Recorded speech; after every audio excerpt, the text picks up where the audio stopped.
চালের ভরা মৌসুমেও এবার দাম তেমন না কমে বরং কোরবানির ঈদের পর দাম এক লাফে অনেক বেড়ে গিয়েছিল।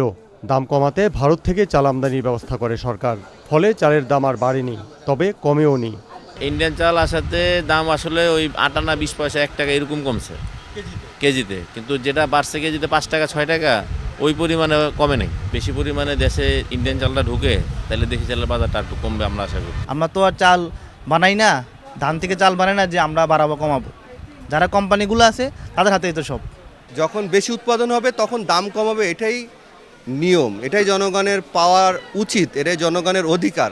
বাট যদি বাজার নিয়ন্ত্রণ এবং বাজারকে যদি সরকার সঠিকভাবে নিয়ন্ত্রণ না করে তাহলে জনগণের তো ভোগান্তি থেকে যেতেই পারে। বছরের এই সময়টাই সবজির দাম একটু বেশিই থাকে, এবারও তার ব্যতিক্রম নয়। ভেন্ডি 70-80, পটল হয়েছে 70-80 টাকা, পেঁপে 30 টাকা কেজি, বেগুনের দামটা একটু বেশি 120 থেকে 100 টাকা, সিম 200 টাকা কেজি, ফুলকপি 80 টাকা পিস। আর একটু কম ছিল মাঝখানে, এখন আবার বৃষ্টির কয়েকদিন হয়েছে তো এই জন্য একটু ক্রাইসিস হয়ে গেছে।